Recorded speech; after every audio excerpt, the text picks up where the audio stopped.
Hello and welcome to a new episode of Monday Talk, the format where I speak of the cookbooks, I loved and food products that I tested personally and that I would like to share with you. So, what we talk about this week? This week we talk about two great things. That is the Cucchiaio d'Argento cookbook manual, the most popular cook manual in the Italian cuisine, and we talk about vanilla oranges. It's a very peculiar variety of vanilla coming from Sicily. We will see it later. So let's talk about the cucchiaio d'argento, the silver spoon, for those who want to look for the English edition. My edition is from the 1997, and as you can see, it has this very 90s case, plastic case. It looks like the case of CDs for those who has the age to remember them. And let's talk about a little bit of context about this book. This is a really popular book in Italy. If you come in Italy, you will see and you visit the homes of several Italian families, you will see this in many families' bookshelves. The first edition was published in the 1950, and now it has reached number 15. 15 editions have been published. So that gives you a little bit the level of popularity of this book. Why is this so popular? Because it's a manual that is thought not for the professional, but for the domestic amateur, let's say. So it's very detailed and very easy explained. There is a glossary at the beginning with all the words, the technical words of the cuisine world, from the techniques for the ingredients and so on. All the recipes are divided for category, like starters, first dishes, second dishes, side dishes, desserts. So the traditional categorization of an Italian formal meal, where first dishes are obviously pasta and risotto and soups, and the second dishes are meat and fish courses. It's very, as you can see, it's very big. There are even larger editions than this, divided in different books. The English edition is started in 2005, and it's published by Phaidon, while the Italian edition is from Editoriale domus, which is a very prestigious publisher.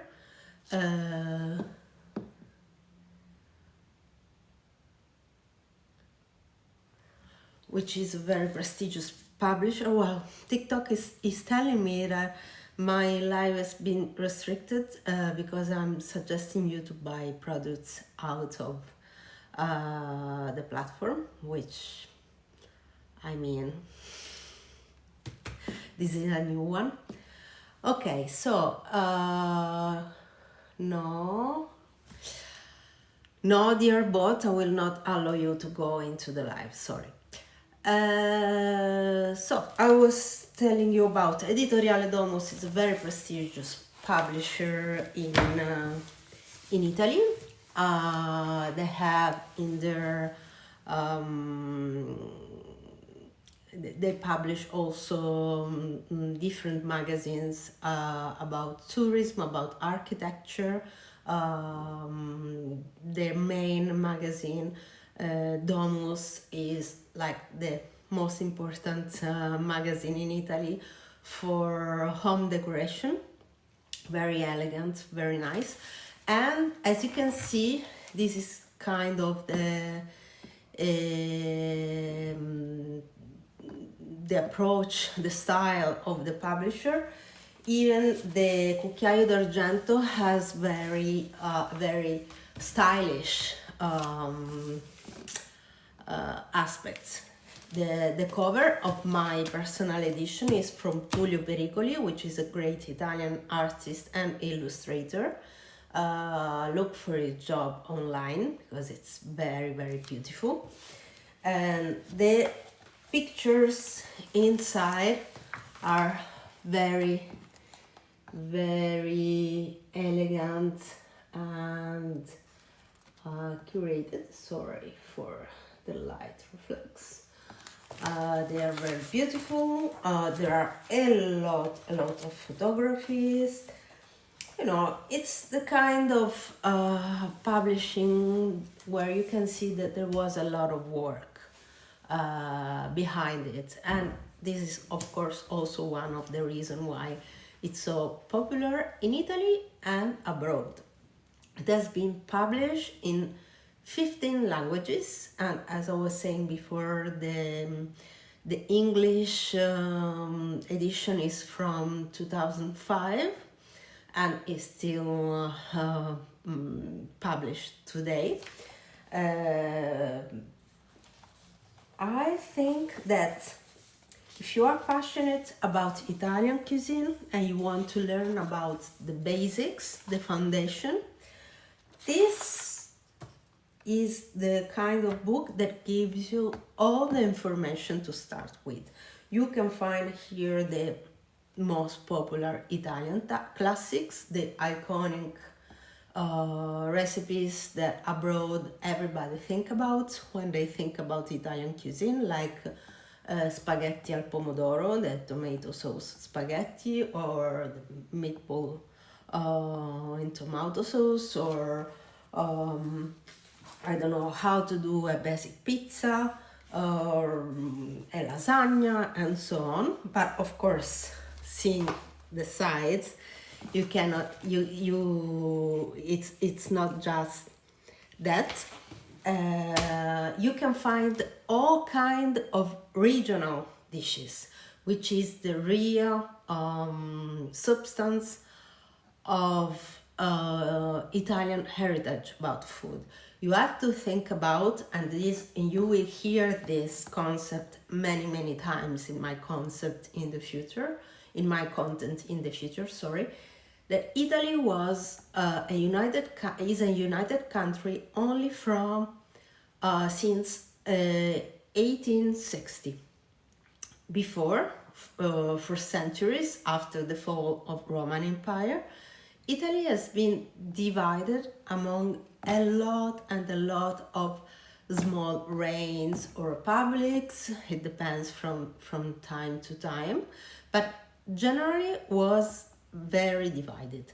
So linguistically, traditionally, in terms of folk tradition, and of course also in terms of food, the tradition among all these former states were all different. The cuisine, the traditional dishes that you find in Lombardy, in the north of Italy, or in Piedmont, in Piemonte, or in Sicily, or in Puglia, it's completely different. Now, of course, after 160 years of unification, you can find, I don't know, caponata, which is a typical dish from Sicily. You can find also of Milan, because a lot of people immigrated from the south to north. And you can find maybe in a restaurant risotto allo zafferano, which is saffron rice risotto, which is a typical from Milan. You can find maybe in a restaurant in the south of Italy as well. But let's say that historically speaking, every regions, every area, even every villages has its own tradition. So you can find much of this heritage in this book. So you can find the classics and also the regional classics. So you can have, this is a good starting point to have a general idea of what is Italian cuisine. I would suggest to buy, if you are interested, a more recent book of this edition, because this is from the end of the 90s, and I have to say it doesn't reflect any more contemporary Italian cuisine. At the end of the 90s, it was a time, in the 80s and in the 90s, it was a time when Italian cuisine had a sort of inferiority complex, let's say, in comparison to French cuisine. It was the time in which nouvelle cuisine from France was a big deal, had a great success and influenced greatly fine dining in Italy as well. So the amount of butter and cream that you can find in the recipe of the 1997 edition, sorry to say for the lovers of dairy, but it doesn't exist anymore in contemporary Italian cuisine. Today, only very low quality trattorias use huge amount of cream. It is very badly considered from food critics, for example. Even if everybody is using stracciatella, which is basically milk cream, so the ingredient that got out from one window got in from the other window.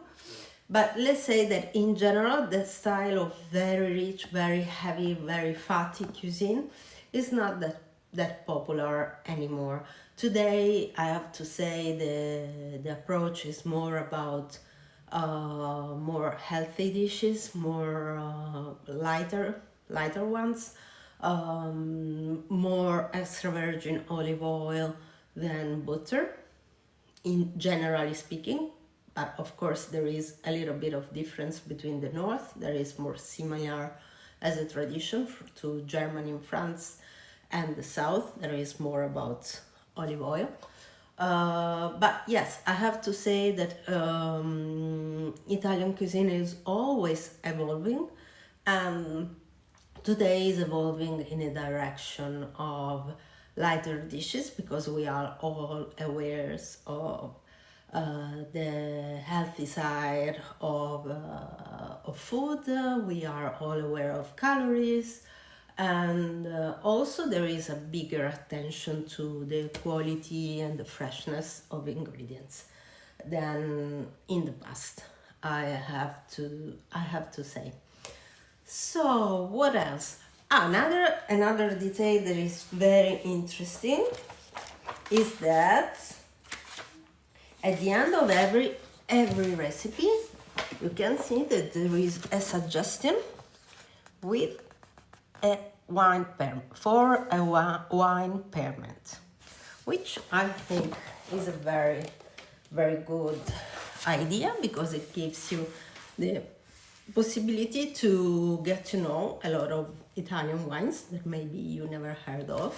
So it's a way to widen your knowledge in that size too. Talking about the regional dishes, I have to say that this is more well researched about the northern dishes. So when they talk about dishes from Piedmont, from Lombardy, from Veneto, I have to say they have done a very good job in terms of research, where they speak about southern recipes, especially the Sicilian ones that I know better. Sometimes something is not so precise. but I think it's understandable because the publisher is from Milan, and 30 years ago maybe the attention to southern cuisine was not so high. Now a lot of things have changed, and I'm sure the more recent editions are better even on this aspect. So that's it for the books, for the book for now. Let me know if you have a copy of the Silver Spoon or Cucchiaio d'Argento in your house already, or if you are curious about that and you want to buy one. Let's go to see our products of this week, which are the Arance di vaniglia. So the vanilla oranges would be in English. This looks like a regular orange. I'm sorry, internet is not good to transmit flavor and smell yet. I would like to let you feel this because it's very, very special. Vanilla oranges, le arance di vaniglia are a local variety from Sicily. They are cultivated, they are grown above all in the province of Agrigento, especially in the area of the city of Ribera. And in Sicily, these are very popular among children because they have a very, very, very low level of acidity. They are very sweet and very aromatic. They smell like, I don't know, they remind me of spring, of flowers, spring flowers. So, you know, the fresh days, those fresh days of March when you go in the countryside and there are flowers everywhere and everything is so fresh and lively. That's the kind of feeling that you have when you smell or taste this kind of oranges. They are popular about children because they don't like normally acidic food like other kind of oranges, but they are also very popular with people that have let's say upset stomach with gastritis and stuff like that, so they cannot eat acidic food. They are very good for them as well. But I would say they are good for everybody. The only people that don't like it are those that want the real acidic kick, like from blood oranges. You know, there are people that eat lemon like that. I'm not one of those people. When I was a child, I got crazy for them. I loved them very much and I still appreciated them, even if today I like also the other kind of oranges. I bought them from a very interesting website that is called Biorfarm. I will leave all the information in the description when I will save this live. It's a very interesting website because it's a website where you can buy products directly from organic farm. Sorry, sometimes I get confused between languages. So biologico in Italian stands for organic. So Biorfarm is a website where you can buy products directly from organic farmers, but you can also search for Arance vaniglia. I will write this in the description as well. And there are a lot of organic farmers or regular farmers that sells them online and also make their sales and their deliveries abroad. So if you're curious, look for them and let me know what you think. That's all for today. I spoke enough. It's already half an hour, and if I will speak more, the algorithm will kill me. And so see you next week, and let me know what you think about the oranges and the book. Bye!